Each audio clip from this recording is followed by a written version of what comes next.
it's great to see the confidence, and whilst it is difficult for many, and there's obviously a lot of emotion and that is still raw, as many people are getting back to, fixing up their homes, fixing up their businesses, and getting on with the job, taking each day at a time, and to meet so many business owners who I'd met last time when I was here, to see the progress that they have made, not just in relation to their businesses, but importantly in relation to how they are going themselves, is incredibly pleasing.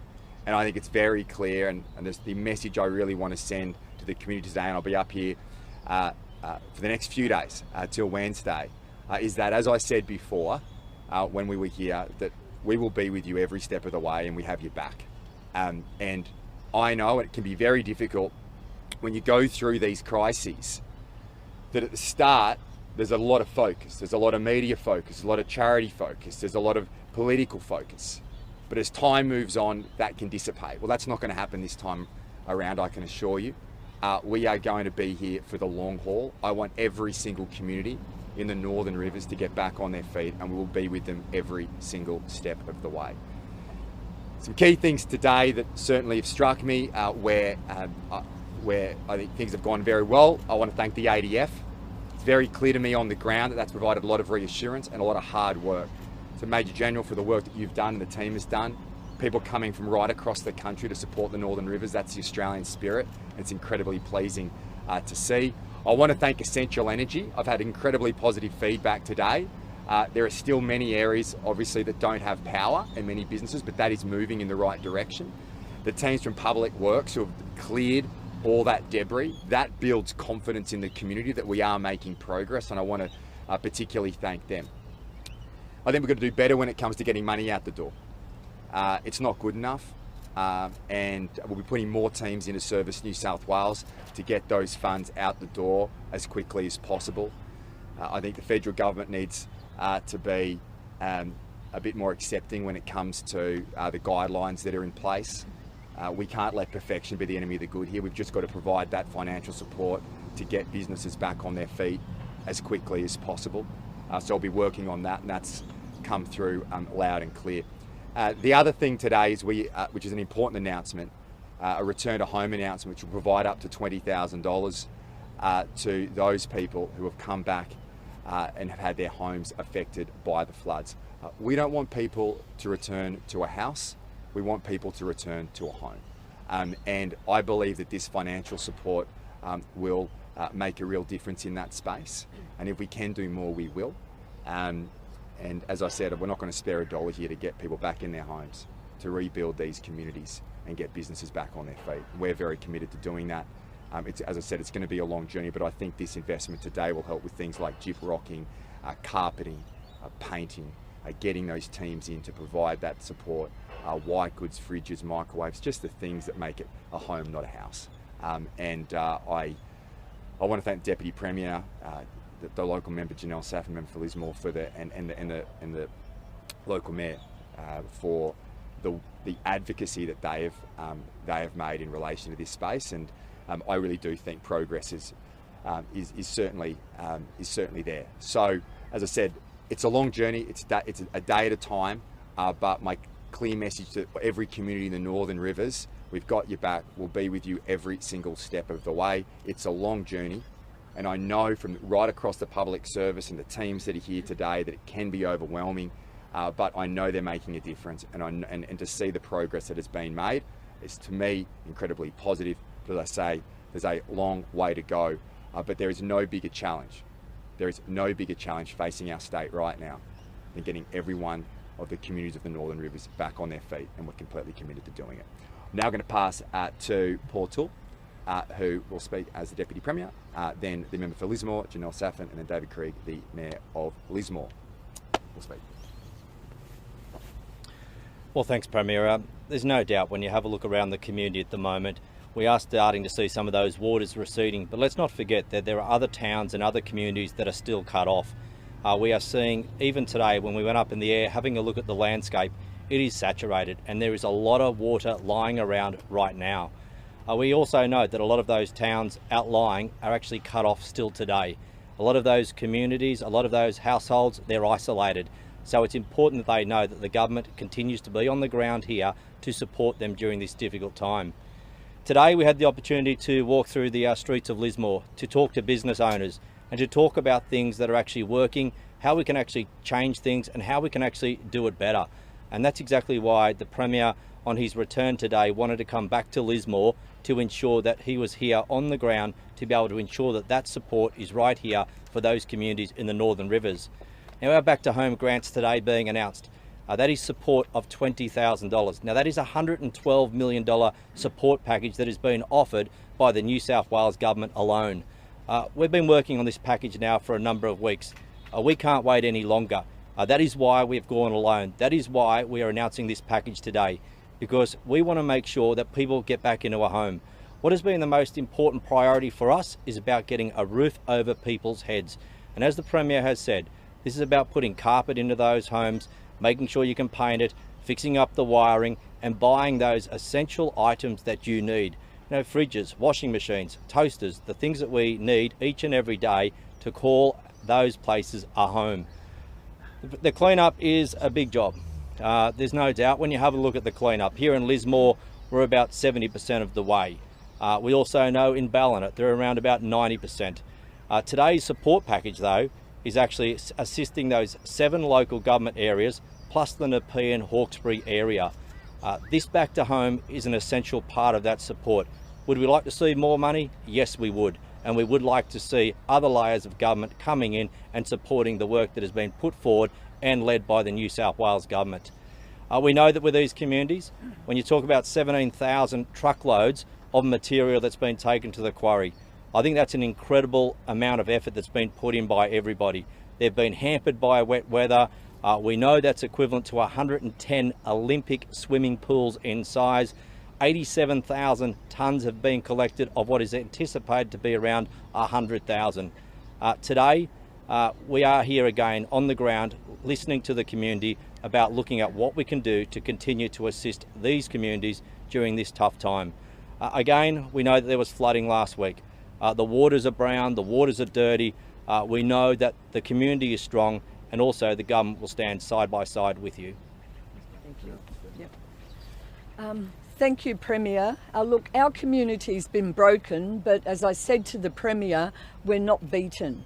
And every bit of support that we get, like the announcement today, the Back to Home, all of that helps. I've asked for $50,000 for the Back to Home. That would require the federal government to be involved as well. But I welcome the 20 today, and I said to the Premier that that is a good start. I welcome hearing the words, we've got your back, we're with you for the long haul, because that says to our community that governments have our back, or the New South Wales government does. It also says we understand that this is a hard road you've got to go along, a hard journey, but we'll be here with you. And as the Deputy Premier just said, you know, do we want more? Of course we want more. That's my job, to continue to advocate for more. And you hear me on all the time about a Reconstruction Commission authority. I'll continue to bang on about that, because I know that really speaks to confidence in the long haul on top of what we've seen already. I've said that the Assistant Commissioner Mel Lanyon has done a fantastic job. I said I want him released from his day job and more support around him so he can continue to cut through in the way he has, and a Reconstruction Commission with the whole specific range of skill sets around it. So it really speaks to us. But look, I welcome this today. As I said, I'm always asking for more. That's my job, and I wouldn't be doing it if I didn't do that.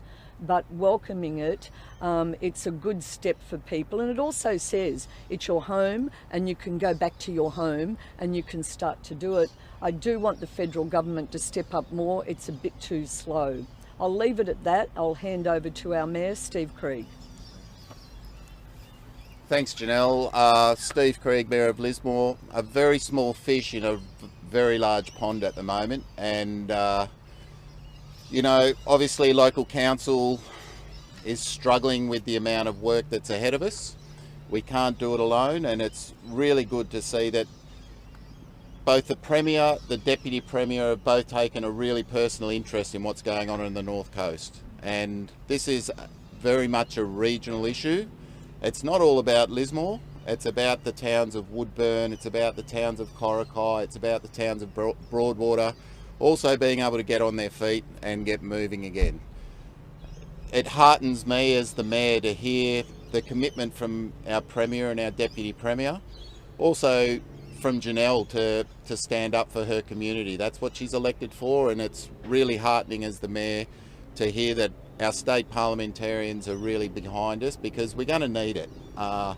You know, every chance I get, I harp on about the resilience of our community, but as you probably know as well, this is very personal for me as well, and there's only so much that a community can take without the help and without the support, and as a community member first and foremost, it gives me great comfort to know that the Premier especially and the Deputy Premier have really taken an interest, a personal interest in our community up north. So I welcome this announcement. It's a really good start for people to be able to rebuild with confidence, but down the track we also have to get the flood mitigation right. We have to be able to insure our properties and our businesses, and that will come. But this is a really good start and a very welcome start for those residential people to be able to go forward with a bit of confidence that they can start to refit their homes and move into what was once their home. So thank you to the Premier, thank you to the Deputy Premier.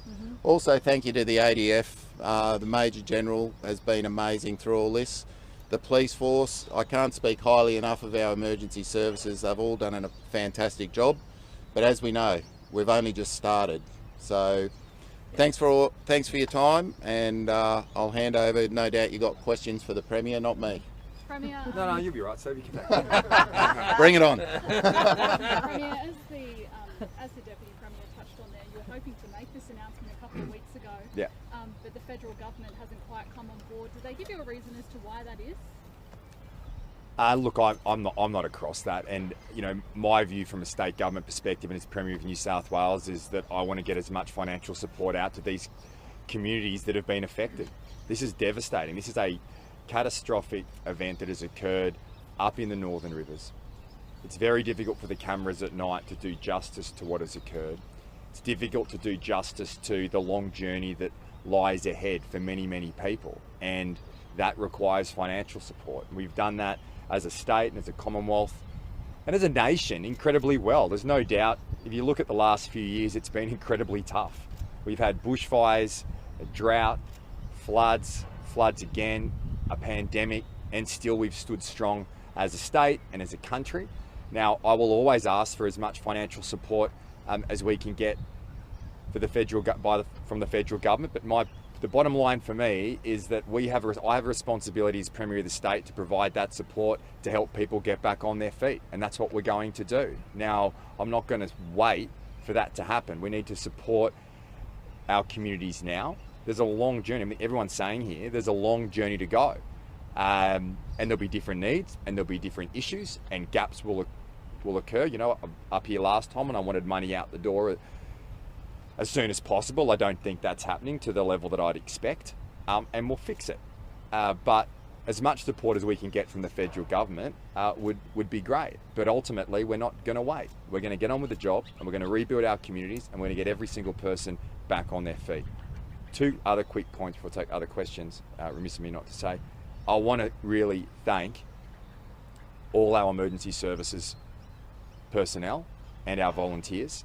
We are a state and a nation that when disasters hit, we rely on our volunteers to get us through, and they have done an outstanding job. It's that spirit of service that I think makes our state and country great, and I really want to thank those volunteers and those who continue to come to the Northern Rivers, balancing for many people their work and family commitments to be here to help.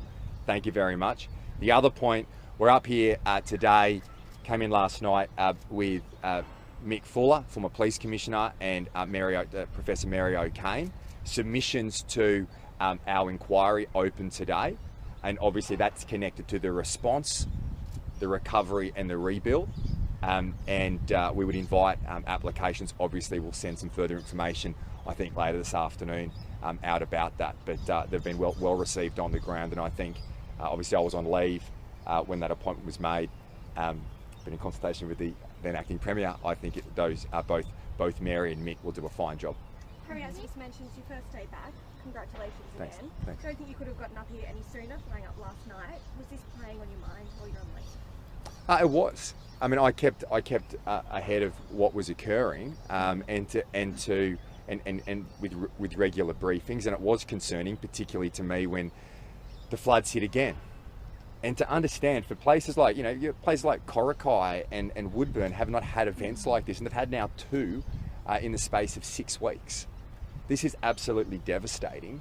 And as I said, there is nothing more important to me right now. There is no bigger issue facing the state of New South Wales than getting our communities in the Northern Rivers back on their feet, getting people back into work, getting businesses back open again, rebuilding homes, getting people into homes. This is a massive challenge, and I'm confident we're going to get it done. And it's important that I'm here as Premier of the state straight away to, I hope, fill local communities and our people here with confidence that we're with you, and we aren't going away whilst we've still got floods, but as the floodwaters subside, we're going to be here, and we're not going. We're going to come back, and we're going to rebuild, and we're going to do so in a way that gets everyone back into work.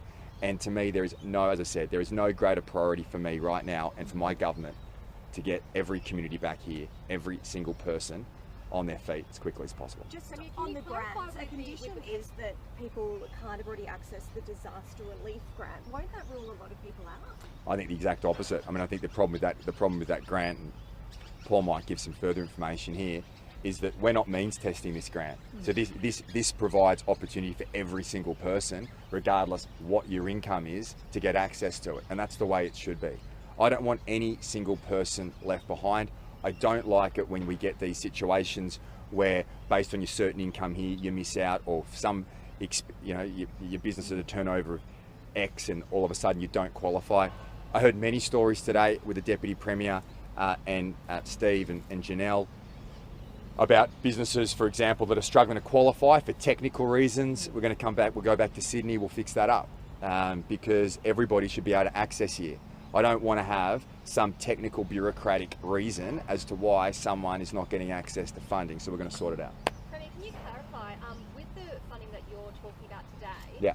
If people have applied for the disaster relief grant, that's the one through Resilience New South Wales, and it's got nothing to do with the Centrelink, the $3,000 Centrelink payment? No, it doesn't. That's up, and that's up. That resilience payment is the payment that's for those people who are below $50,000. So if people have claimed the Centrelink, No, that does not impact. they can still Correct. So if you've received the federal government Centrelink payment, you qualify for this payment as well. So this is, it's only in relation to that resilience one, which is up to $50,000. I think that is obviously limited. This provides greater financial support.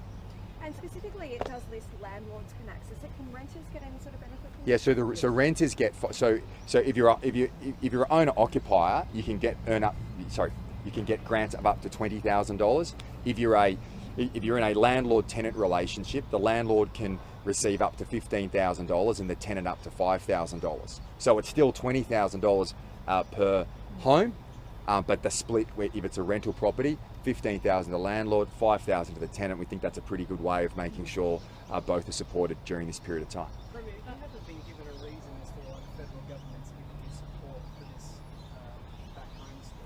Yeah. This recovery is going to cost billions of dollars. So if they're not backing you for this, how are people supposed to have confidence that the federal government's going to back you? Well, have confidence in us. Have confidence in us. But you know, we've had a pretty good relationship with the federal government in agreements that will go 50-50 during this period of time. But ultimately, we're the state, we're on the ground, where we see a need, we are going to deliver. And ultimately, my job as Premier of the state is to make sure we support every community in the Northern Rivers to get back on their feet. That's what I'm going to do. Now, I will accept any financial support that I can get, whether that's from the federal government, probably a bit of a struggle with the local government. You know, they've got their no change. Well, we're going to support that. That's right. He probably needs our support, and we'll provide that support as well, Steve. But ultimately, I'll take whatever financial support we can get. But we're just going to keep moving here. We're just going to keep moving, and whatever support comes, that'd be great. But ultimately, our strong financial management here in New South Wales has put us in a strong position. We're the strongest state in the country. We've provided support for businesses and for families during the pandemic, during bushfires, and we'll do it again because that's what governments do. You know, we were at the operational centre earlier today. So pleasing to see so many levels of government, so many different agencies working together. And ultimately you get into public life, you get into public service for hard times, not good times.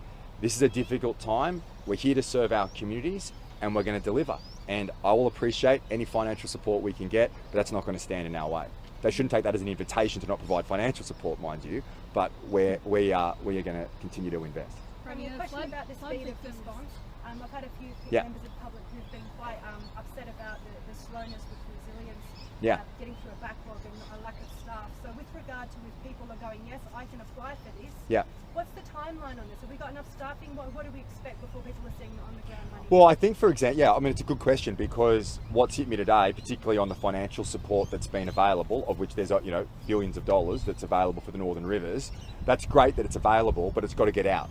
And now, from a state government perspective, we're putting more teams for Service New South Wales on the ground. That should help. I want money in the hands of businesses and people as quickly as possible. In relation to this program today, we would expect applications to open, you know, within weeks. And what I've also been advised is that payments, from application to processing and receipt should take around 5 days. So that's pretty good. So I'm pretty comfortable where this program is. I think more work can be done in relation to the small business grants and to your question, the resilience grants. Part of the problem with that is it's been set up in a paper format, whereas we've kind of streamlined over the years through Service New South Wales online processing, and that makes a real difference in terms of the speed in which the money gets out the door. So there's a lesson in that in terms of bringing everything onto that platform that we can learn from with this. But as I said again, in terms of those payments and any other areas of the response, I've said to both Mick Fuller and Mary O'Kane, I don't want a political inquiry here. I want you to just give, and Deputy Premier and I were in the conversation with him yesterday on the plane up, said it's no holds barred. Whatever could have been done better from a response perspective and a recovery perspective, we want that advice. And you don't go through events like this and put yourself in a position where you don't learn from it. And whatever needs to be done, I don't care what that is or how that impacts the government. We are here to do what is right and make sure that if mistakes were made, they don't occur again. And when things that have gone well, then we accept that and say, well, that's been a benefit to the community. Premier, flood victims in emergency accommodation are today having to face relocating to Queensland because of the lack of accommodation due to holiday makers coming up for the Easter holidays. This is obviously, you know, the prospect of moving away from your support network is obviously incredibly difficult. Do you offer an apology to these people?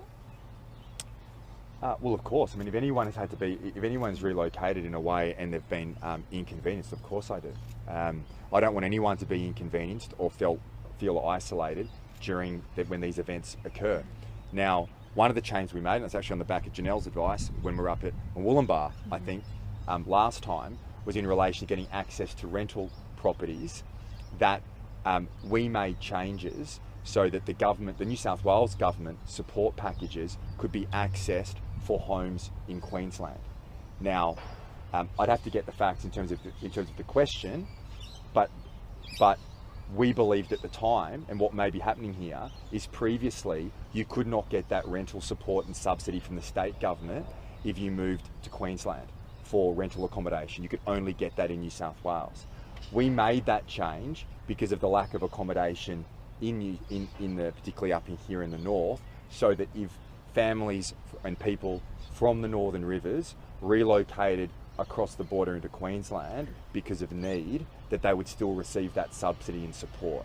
Now, perhaps if we hadn't done that, we wouldn't have had people going to Queensland because they wouldn't have received that financial support from the government. But the answer to your question, which I think is valid, is obviously it's difficult in circumstances where we have a housing shortage statewide, but particularly in the Northern Rivers, and that will be addressed.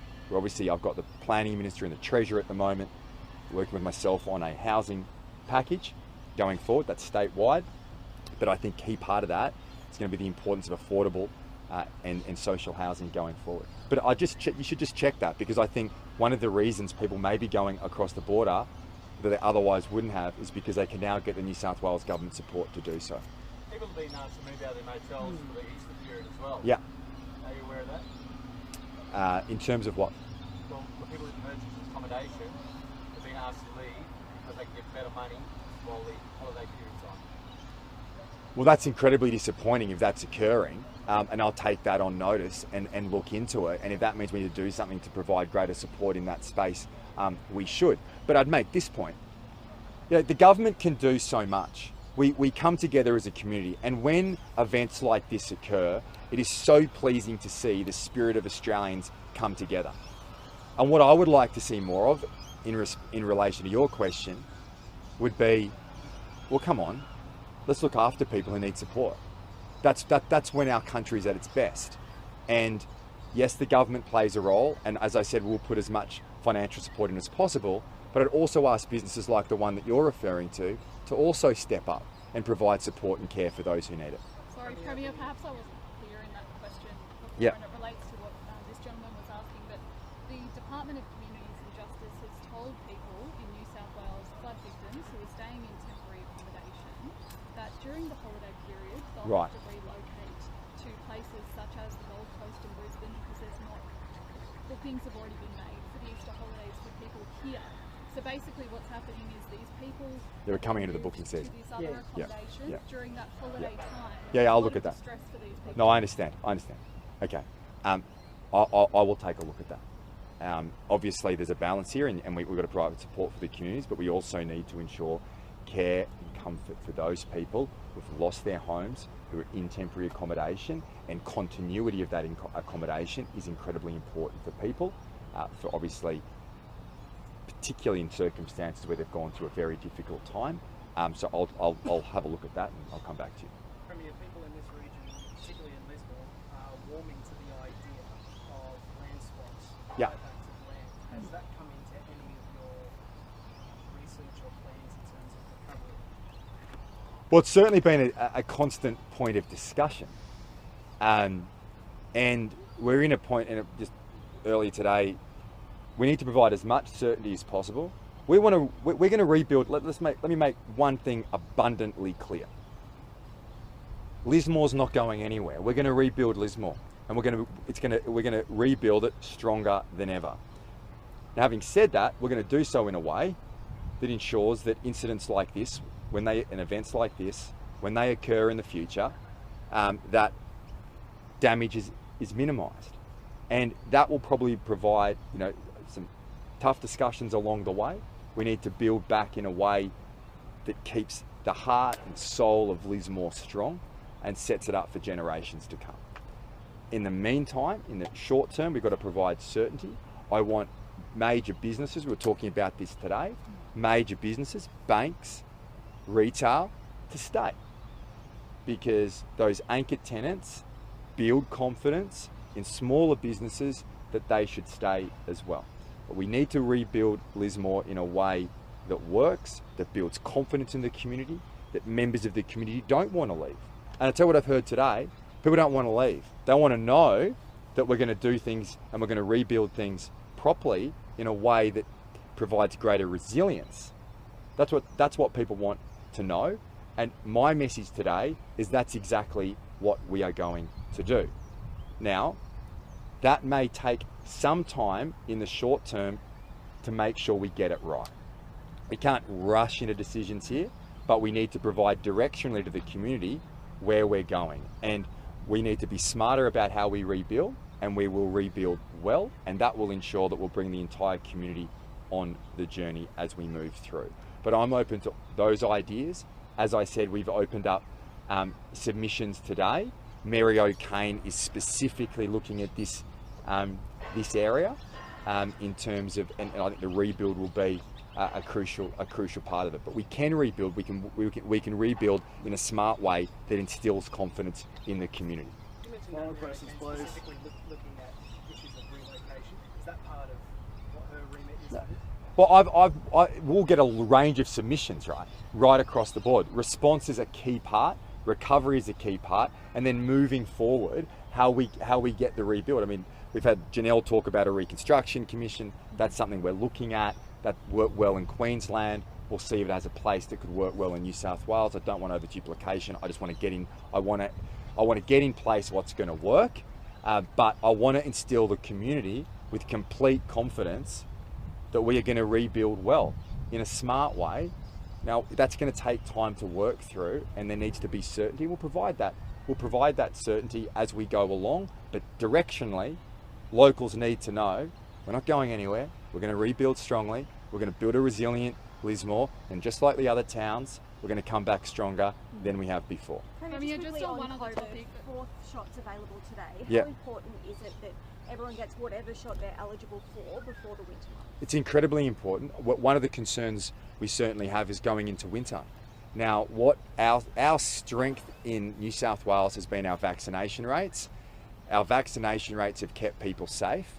We still have many thousands of cases each and every day. We have our frontline healthcare workers working tirelessly to keep people safe during this period. The thing that we can do as a community is, if you're eligible, get that booster shot. And the booster shot for the elderly is incredibly important, because we know, particularly as we head into what are traditional flu seasons, that many people die during flu seasons here in our state and around the country. It's often a lost fact, but I think we'd be more aware of that now, coming from the back of COVID. But we haven't had flu in New South Wales for 2 years. Now, as the international borders open, there are going to be challenges that come our way during this period. So my strong advice to the people of our state is, if you're eligible for one of those shots, please go out and do it. It'll keep you safe. Premier, there's been shocking revelations of the Star Casino inquiry. Yeah. Will you call for the New South Wales Crime Commission to hold public hearings in its inquiry into money laundering at pubs and clubs? What's that? We're doing an inquiry. We're doing an inquiry. We'll get to, do you want to speak to this? Look, I thank you for your question, and the government's already undertaking an inquiry into money laundering, and this is already looking at clubs and pubs, and that inquiry will actually capture the Star. So we need to wait for the inquiry to finish its work. Once that's completed, we'll actually look at what steps need to be taken next. Thanks everybody. Is it appropriate that the Enterprise and Trade Mega Department, which is tasked with fueling the economic growth of the hospitality industry, will also be in charge of investigating illegal activity at pubs and clubs? Isn't this a conflict of interest? Well, hang on. I think we actually have an independent liquor and gaming authority, and they're also responsible to making sure that those regulations and those balances and checks are occurring at clubs, pubs, and even at places like the casino. When you talk about the Enterprise department that's been set up, this is about making sure that New South Wales is open for business, and we have the spotlight on ensuring that whether it's tourism or whether it's sporting events, major events here in this state, they are critical to our communities. They drive billions of dollars back into New South Wales. We want New South Wales to be open for business. We want New South Wales to be the state that is the #1 state for investment, and that's exactly why we created that department. Thanks everybody. Thank you. Thanks guys.